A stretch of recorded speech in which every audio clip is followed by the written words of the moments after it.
사람은 누구나 이 세상에 태어나서 저마다 힘든 짐을 가지고 살아갑니다. 누군가 인생 자체가 짐이다 라고 그렇게 이야기를 합니다. 그러나 부유할 때, 건강할 때 그래도 그때는 그 짐이 아니지 않습니까? 그렇게 말하는 분도 있으시죠. 또는 가난할 때, 병들 때 그 참 우리에게는 무거운 짐이 우리에게 주어집니다. 특별히 연세 있으신 분들이 가끔 그런 말씀을 하세요. 목사님, 제 몸이 짐입니다 라고 말씀하셔요. 그렇지만 부유한 사람도요, 짐이 있습니다. 이런 말이 있죠. 천석구는 천 가지의 걱정, 만석구는 만 가지의 걱정이 있다고 합니다. 그러니까 어떤 분이 그런 이야기를 합니다. 만 가지 걱정해도 좋으니까 만석이 정도 있었으면 좋겠다 라고 이야기를 합니다. 여러분, 우리가 병들 때에 참 우리의 몸이 짐이긴 하지만 건강할 때도요, 이 건강이 짐입니다. 뭐냐면 이것을 상실할까 봐 두려워할 때가 있죠. 혹시 건강 염려증이라고 하는 거 들어보셨습니까? 네. 가난도 짐이고 부유도 짐입니다. 질병도 짐이고 건강도 짐, 책임도 짐이고 권세도 짐입니다. 헤어짐도 만남도 다 짐이죠. 미움 같은 큰 짐이 어디 있겠습니까? 그러나 사랑도 짐인 것이죠. 인생이란 끊임없는 짐을 져야 하는 순간들의 연속이다, 여정이다, 그렇게 말할 수 있을 것입니다. 그런데 오늘 우리는 이 본문에서 인생에 참 너무나도 처절한 그 무거운 짐을 지면서 살아갔던 한 사람을 만나게 됩니다. 바로 다윗이죠. 특히 그는 인생에 있어서 가장 큰 고통 중에 하나다라고 하는 이 배신을 경험하게 됩니다. 오늘 본문에 다윗은 누가 그를 배신했는가 정확하게 언급을 하고 있지 않습니다. 그러나 많은 이들이, 많은 학자들이 추정하기를 그는 바로 이 다윗의 아들, 이 다윗을 반역했던 그 압살롬을 도왔던 아비도헬일 것이다 라고 이렇게 말합니다. 사실 이 다윗의 아들 압살롬의 반역도 너무나 가슴 아픈 일인데 정말 그가 신뢰했던 책사, 정말 신뢰했던 신하 아히도벨이 그를 이렇게 반역할 줄을 몰랐습니다. 뭐냐면 하나님의 말씀에 버금갈 정도로 신뢰했던 바로 그 말이 이 아비도엘의 말이었고 또한 그의 도움이었던 것이죠. 얼마나 아플까 그의 마음을 사실 토로하는 것이 오늘 본문을 우리가 읽었던 본문은 아니지만 그 바로 전에 12절과 13절에 있습니다. 시편 55편 12절과 13절에 이렇게 기록되어 있습니다. 나를 책망하는 자는 원수가 아니라 원수일진데 내가 참았으리라. 나를 대하여 자기를 높이는 자는 나를 미워하는 자가 아니라 미워하는 자일진데 내가 그를 피하여 숨었으리라. 그는 곧 너로다 나의 동료 나의 친구요 나의 가까운 친구로다 라고 이렇게 고백합니다. 그런데 잘 뜻이 통하지 않는 것 같아요. 그래서 새 번역으로 여러분께 다시 리얼하게 말씀을 드리면 이렇습니다. 나를 비난하는 자가 차라리 내 원수였다면 내가 견딜 수 있었을 것이다. 나를 미워하는 자가 차라리 자기가 나보다 잘났다고 자랑하는 내 원수였다면 나는 그를 피하여서 숨기라도 하였을 것이다. 그런데 나를 비난하는 자가 바로 너라니, 나를 미워하는 자가 바로 내 동료, 내 친구, 내 가까운 벗이라니. 그리고 그를 향한 다윗의 신뢰를 업어서 정말 쏟아대는 말들, 그 허위와 위선과 그 거짓, 그것을 오늘 본문 가운데 21절에 이렇게 표현하고 있죠. 그 입은 우유 기름보다 미끄러워도 그 마음은 전쟁이요 그 말을 기름보다 유하여도 실상은 뽑힌 칼이로다 라고 하는 것입니다. 여러분 혹시 한번 인생에 배반을 당해본 적이 있으십니까? 배신은 인생에서 만날 수 있는 가장 잔인하고 고통스러운 경험 중에 하나라고 그렇게 이야기를 합니다. 배신은 인간의 마음에 정말 깊은 상처를 남기게 되죠. 그래서 이스라엘의 철학자 아비사이 마길리스라고 하는 분은 뭐라고 정의를 하냐면, 배신은 두터운 인간관계를 붙인 접착제를 떼어내는 것이다 라고 이렇게 말합니다. 여러분, 메모지 가운데에서 이렇게 포스트잇이라고 해서 그냥 딱 붙여가지고는 이렇게 바로 떼면 그냥 슥슥슥 떼어지는 것이 있습니다. 근데 그 정도가 아니라고 하는 것이죠. 접착됩니다. 그것도 슈퍼글루와 같은. 여러분, 한번 그 슈퍼글루로 이 손가락을 갖다가 이렇게 만지게 되게 되면 이게 붙어버립니다. 그 떼려고 하면 떼집니까? 잘못하다가 다 살점이 뜯겨져 나가요.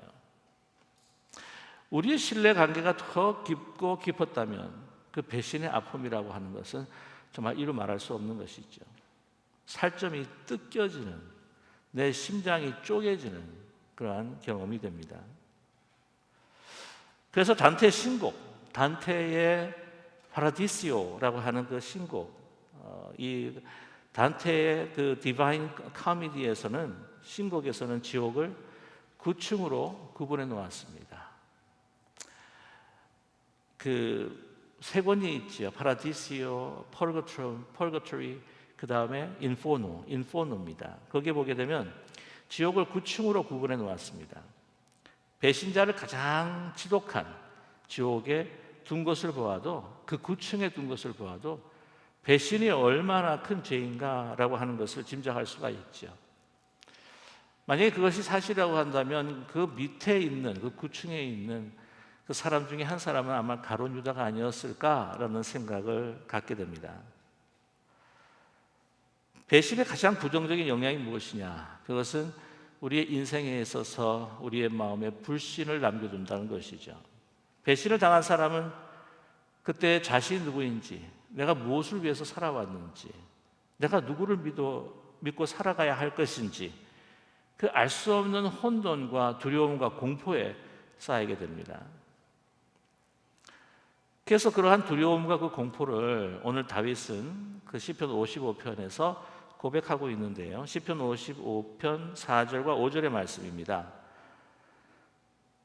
내 마음이 내 속에서 심히 아파하며 사망의 위험이 내게 이르렀도다. 두려움과 떨림이 내게 이르고 공포가 나를 덮었도다 라고 그렇게 고백하면서, 그런 상황 속에서 우리 많은 사람들은요, 그 자리를, 그 상황을 그냥 도망치고 싶고 피하고 싶은 것이 다 매한가지입니다. 그래서 그러한 동일한 마음을 오늘 다윗이 갖고 있는데, 그 피하고 싶고 도망가고 싶고 그 자리를 완전히 떠나고 싶은 그 심정을 55편 6절에서부터 8절까지 쏟아내고 있습니다. 나는 말하기를, 만일 내게 비둘기같이 날개가 있다면 날아가서 편히 쉬리로다. 내가 멀리 날아가서 광야에 머무리로다. 내가 나의 피난처로 속히 가서 폭풍과 광풍을 피하리라 하였도다. 이런 상황 속에서 나의 주어진 이 고통과 무거운 짐을 그냥 다 벗어버리고 훌훌 다 털어버리고, 왕권이라고 하는 것도 다 내려놓고 그냥 멀리 혼자서 어디서 날아가고 싶은, 그러한 도피하고 싶은 그런 마음을 우리는 읽을 수가 있습니다. 여러분, 이렇게 많은 어려움과 또한 무거운 짐 가운데에서 도피하고 싶은 이 사회적 현상을 커쿠닝 현상이라고 그렇게 이야기합니다. 누에고치 아시죠? 누에고치, 고치를 영어로 이야기하면 커쿤이라고 그렇게 이야기하는데, 말하면 그것을 ing를 붙여서 커쿠닝 하는 거죠. 그러니까 누에고치 안에서 그냥 가만히 그냥 안에 그냥 거주하는 것입니다. 과도한 스트레스를 피하여 숨는 행위를 이야기하는 거죠. 어떤 충격이나 문제로 인하여서 받는 그 고난을 도피하여 정말 숨어버리는 행위, 내가 가지고 있는 하나의 그 딱딱한 껍질 안에서 나오지 않고 그것에 은둔하는, 바로 커쿠닝 현상이라고 이야기하죠. 그래서 은둔하면서 잠적하면서, 소위 젊은 사람들 말 가운데 이 잠수를 탄다는 말이 있어요. 잠수를 탄다고 합니다. 그래서 모든 것들을 거부합니다. 사람을 만나는 것도 거부하고, 그래서 그러나 가지고 있는 그러한 기억들 자꾸 없애려고 하지만 여기에 없어지지가 않는 거죠. 그래서 그것을 잊어버리기 위해서 환각제 같은 마약과 뿐만 아니라 술로 현실을 잊고 싶어 합니다. 그 후에 삶을 또 포기하게 되고 결국에는 극단적으로 보게 되면 자살을 선택하거나 아니면 이 사회를 향해서 이웃을 향해서 묻지마 하며 폭력을 가하게 된 것이죠. 복잡하고 어려운 현실을 피하려고 숨으려고 하는, 완전히 도망치려고 하는 그 컴퓨팅 형상. 그러나 현실 도피로 인해서 결코 문제가 해결되지 않는다는 것이죠. 이것이 저의 일반적인 어떤 판단일지 모르겠지만 요즘에 참 젊은 사람들이 살아가기가 너무나 힘듭니다. 경제적으로 독립할 수 있다고 하는 것, 여러 가지 생활에 필요한 것들을 또한 누리고 살아간다고 하는 것이 요즘 젊은 사람들이 쉽지 않은 거죠. 그래서 어떻게 하냐? 많은 것들을 포기할 때 결혼도 포기하고, 또한 가정을 꾸리는 것도 포기하고, 또한 집을 사는 것도 포기하고, 자산을 모으는 것도 포기하고, 그러면서 그냥 단촐하게 한 싱글룸에서 혼자 이렇게 커쿠닝 하면서 거기에서 영화관도 가지 않습니다. 그냥 하고 있는 컴퓨터 앞에 아니면 폰 앞에 그냥 홀로 영화를 보고 혼밥하고, 우리 그리스도인들은 안 그러겠지만 혼술하면서 모든 것들을 혼자 이렇게 해결하는 것이 너무나 편하다는 것이죠. 과연 그것이 살아있는 어떤 인생의 모습일까? 그런 생각이 들게 됩니다. 여러분, 무거운 짐이 있을 때 그것을 도피한다, 도망친다? 문제가 해결되지 않습니다. 더 심각한 문제, 더 감당하기 힘든 무거운 짐이 지워진다고 하는 것이죠. 이렇게 했을 때 우리는 어떻게 해야 할 것인가? 다윗은 그의 경험을 통해 우리에게 이렇게 말씀하고 있습니다. 하나님께 너의 모든 짐을 맡기라는 것이죠. 내가 그것을 붙들고 끙끙끙끙 앓려고 하지 않고 그것을 어떻게 해결해 보려고 그러다가 더 망쳐버리는 것이 아닌, 이 모든 것을 먼저 우리를 창조하시고 주관하시고 인도하시는 하나님께 맡기라는 겁니다. 사실 쉽지는 않겠죠. 그러나 오늘 이 맡기는 과정에서 첫 번째 우리가 시도해야 할 것이 뭐냐면 하나님께 부르짖으라는 것입니다. 오늘 다윗은 하나님께 부르짖습니다. 본문 16절과 17절의 말씀이죠.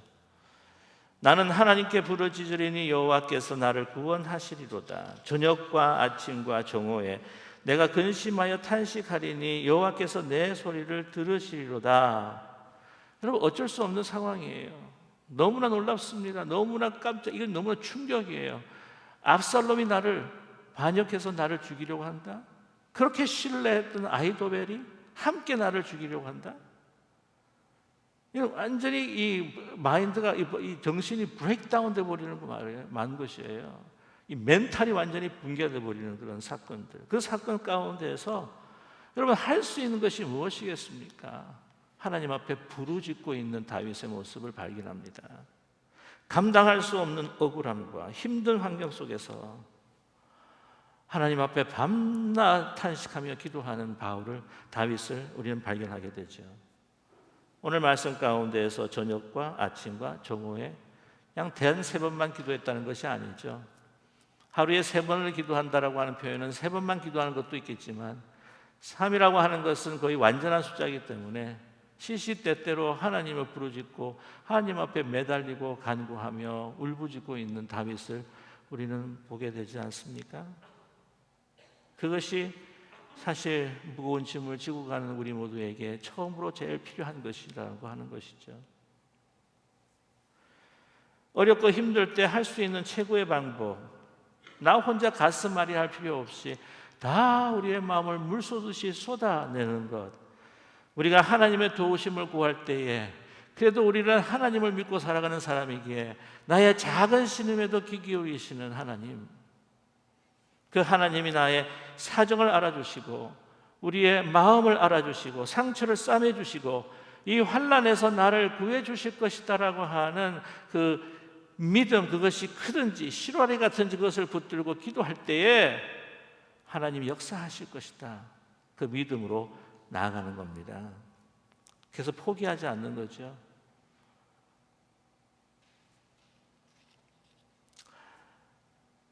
여호와께 맡깁니다. 오늘 22절의 말씀에 내 짐을 여호와께 맡기라. 그가 너를 붙드시고 의인의 요동함을 영원히 허락하지 아니하시로다. 하나님, 이젠 더 이상 내가 어떻게 할 수 있는 것이 없습니다. 다 나를 내려놓고 주님 앞에 의탁합니다. 하나님, 하나님께서 행하여 주십시오.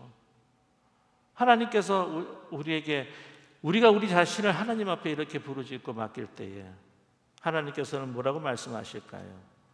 맡기고 평안하라고 하는 것이죠. 맡기고 자유하라.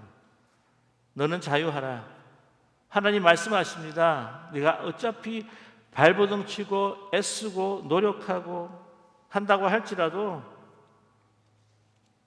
네가 감당할 수 없다고 하는 것이죠. 내게 맡겨라. 내가 행할 것이다. 내가 책임질 거다. 저와 여러분,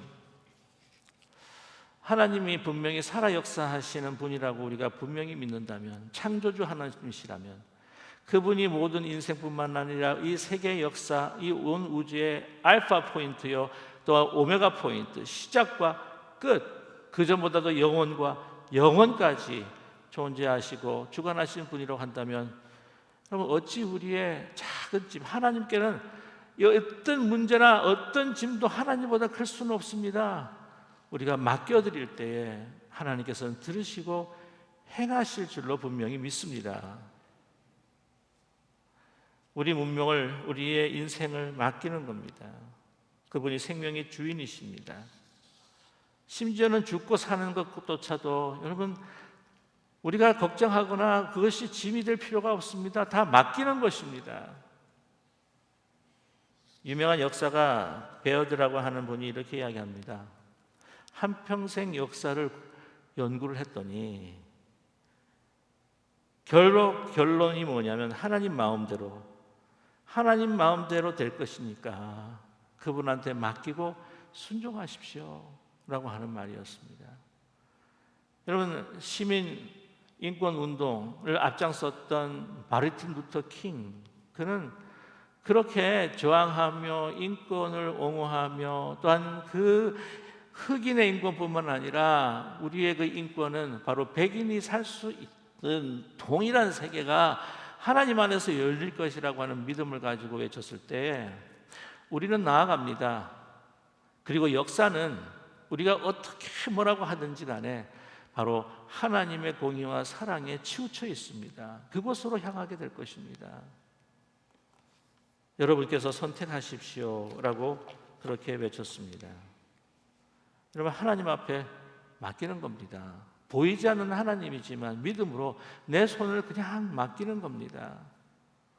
하나님이 우리의 곁에 계시는지, 하나님이 멀리 계시는지, 정말 고통과 아픔 가운데에 하나님이 보이지 않는다 할지라도 우리가 그냥 우리의 몸을 던지듯이 하나님의 이름을 부르짖고 우리가 손을 내밀 때에 하나님께서는 역사해 주신다고 하는 것, 행하신다고 하는 것을 여러분 분명히 확신하고 믿고 나아가는 우리 모두가 되기를 간절히 소망합니다. 1932년 네덜란드 출생이시죠. 1996년에 세상을 떠나신 분이지만 많은 우리 영적인 지도자들에게 큰 영향을 미쳤던 분입니다. 예수의 차제셨고 예일대학에서 하버드에서 가르치셨고, 그러나 그런 낮은 자리에 페루에서 카나다 등지에서 장애인들과 가난한 이들과 함께 생활하면서 살았던 헨리 나우엔, 제가 가끔 여러분께 소개하는 분이죠. 영혼의 양식이라고 하는 책에 보게 되면 다음과 같은 글이 있습니다. 이 글은 그가 어릴 때부터 보아왔던 공중고개, 여러분 아시나요? 서커스에서 우리가 막 손뼉을 치면서 정말 보았던 그 공중고개를 보면서 이런 글을 쓰십니다. 신뢰는 삶의 기초입니다. 신뢰 없이는 그 누구도 살아갈 수 없습니다. 그네를 타는 고개사가 이 이미지를 아름답게 묘사하고 있습니다. 공중을 나는 사람은 자기를 잡아주는 사람을 신뢰하지 않으면 안 됩니다. 고개사들은 공중에서 몸을 2번, 3번, 그리고 4번까지도 회전시킵니다. 그러나 그들의 고개를 장관으로 만드는 것은 정확한 시간과 정확한 지점에서 그들을 붙잡으려고 기다리고 있는 동료 고개사들입니다. 그 중간에서 받아주는 사람이 있잖아요. 우리의 삶은 대부분 공중을 나는 것과 같습니다. 새들처럼 공중을 자유롭게 나는 것은 기분 좋은 일입니다. 그러나 하나님이 우리들을 잡아주기 위하여 그곳에 계시지 않으면 우리의 비행은 모두 허사가 되고 맙니다. 그러나 붙잡아 주시는, 분명히 우리를 붙잡아 주시는 위대한 그분을 신뢰하십시오. 그분에게 맡기십시오. 여러분, 공중 고개사들이요, 이게 막 돌다가 이렇게 탁 하고 손을 잡고 반대편으로 건너갑니다. 그랬을 때 여기에 비결이 있습니다. 이 공중을 고개하는 사람들은요, 공중을 이제 돌다가 그냥 그 시간에 손만 내민다고 합니다. 그 중간에 있는 사람, 자기를 잡으려는 그 사람을, 그 손을 잡으려고 하지 않는답니다. 만약에 잡으려고 했다간 더 실수하고 떨어진다고 합니다. 그냥 맡기는 거예요. 손을 쭉 펴기만 하면 그 중간에 있는 사람이 탁 하고 손목을 잡는다는 것이죠. 손을 딱 하고 잡는다는 것이죠. 그냥 맡기는 겁니다. 그 맡기는 건 내가 떨어질까? 내가 추락할까? 난 어떻게 될까? 라고 생각하지 않는답니다. 완전한 신뢰로 그냥 힘차게 나르면서 손을 뻗는다는 것이죠. 그때 탁 하고 잡는다는 겁니다. 여기까지, 오늘까지 하나님께서 우리를 인도해 주셨습니다. 왜 아직도 우리의 힘과 능력으로 판단으로만 살려고 하십니까? 나의 처지를, 나의 상황을 판단하면서 왜 절망하십니까? 이제 이 시간 그냥 우리가 창국을 나르듯 하나님 앞에 이 손을 내밀 때에 하나님, 하나님 하고 부르시면서 울부짖고 주님 앞에 나를 드리면서 손을 내밀 때 하나님은 어느 순간 참 최적의 순간에 우리의 손을 탁 하고 붙여서 우리를 아름답게 비행케 하시는 하나님이실 줄 믿습니다. 하나님께서 말씀하십니다. 신뢰하라고 말이죠. 오늘 다윗의 모습을 보게 되게 되면 자기를 고통 주고 힘들게 하고 아픈 자들, 그들이 자기에게 한 미움을 그냥 하나님 앞에 쏟아내고 있습니다. 그러면서 무엇입니까? 그 사람을 심판하거나 그 사람을 처벌하는 모든 것도 누구에게 맡깁니까? 하나님 앞에 맡깁니다. 자기가 행하지 않습니다. 그것마저도 하나님 앞에 맡기는 거예요. 그것을 하나님께서 원하십니다. 뭐냐면 우리 가운데 이 미움이 가득 차 있을 때에, 이 복수심이라고 하는 것으로 가득 차 있을 때에 하나님을 신뢰할 수 있는 믿음이 자리 잡지 못하기 때문이죠. 여러분, 그것이 우리 가운데 가득 채워져 있으면, 저와 여러분, 사랑의 짐이 더 무겁겠습니까? 미움의 짐이 더 무겁겠습니까? 미움의 짐이 더 무겁습니다. 불순종의 짐이 더 무겁겠습니까? 순종의 짐이 더 가볍겠습니까? 순종의 짐이 더 무거운 것이죠. 이런 이야기를 하시는 분이 있습니다. 우리가 순종한다고 하는 것, 미워하지 말고 축복하라. 원수가 줄이거든 먹이고 목마르거든 그들을 마시우게 하라. 그 마음에 용서 전에 미움으로 마음을 채우지 말라는 거예요. 그렇게 행동할 때에 우리의 미움에서부터 우리가 자유함을 가지게 될 때에, 하나님 앞에 순종할 때에 하나님께서는 우리에게 자유를 주실 것뿐만 아니라 이제 그 모든 것에 대한 책임은 내게 있는 것이 아니라 누구에 있습니까? 하나님에게 있는 겁니다. 이런 말씀을 드려서 어떻게 생각하실지 모르겠지만, 순종할 때에 우리가 순종하지 않습니까? 그러면 그 모든 결과의 책임은 누가 지셔야 하나요? 하나님이 지시는 겁니다. 그리고 우리는 자유스러워지는 것입니다. 그리고 하나님은 하나님의 뜻 가운데 분명히 최고의 것으로, 최선의 것으로 행하여 주실 줄로 분명히 믿습니다. 끝으로 한 분의 수기적인 그 고백의 글로 말씀을 마치고자 합니다. 이종혜님이라고 크리스천 아티스트요, 또 찬양 사역자입니다. 그분이 이렇게 자기의 마음을 고백한 적이 있습니다. 무거운 짐들을 지고 계시나요? 라고 하는 글입니다. 가족들이 아프고 힘겨운 날들이 있었습니다. 하지만 그땐 그리 많은 눈물을 흘리지 않았던 것 같아요. 시간이 지나고 건강이 회복되어 가정의 평안함이 느껴질 때 지나간 그 시간들을 다시 끌어안고서 뒤늦게 그렇게 울었던 기억이 나요. 감당하기 힘든 일이 닥칠 때 오히려 냉정해졌던 건 예수님을 부지런히 찾아갈 길을 찾기 위함이었나 봐요. 예수님께서 고난을 허락하실 땐 반드시 감당할 힘과 피할 길을 주신다는 그 약속을 믿기 때문이지요. 가끔 당한 일들을 견디지 못하고 인생을 포기하는 사람들을 보면서 저럴 수밖에 없을까 하지만 본인이 지는 삶의 무게는 아무도 모르겠다는 생각을 해요. 다만 안타까운 사실은 그들에게 예수가 있었다면 달랐을 텐데 하는 거예요. 예수님께서는 내가 캄캄한 길을 걸을 때 종애야 두려워하지 말아라, 내가 너와 함께한다 꼭 끊임없이 속삭여 주셨고, 그 어둠이 지난 후에는 늘 더 좋은 것으로 채워주셨기에 마음이 답답하고 무거울 땐 오직 예수 그리스도 그분만을 바라보며 시선을 고정시키려고 해요. 사랑하는 이여, 끊임없이 다가오는 삶의 무게들을 어떻게 감당하시나요? 그것들을 잊거나 내려놓기 위해 헤매다가 더 무거운 짐들을 안고 힘겨워하지는 않으시나요?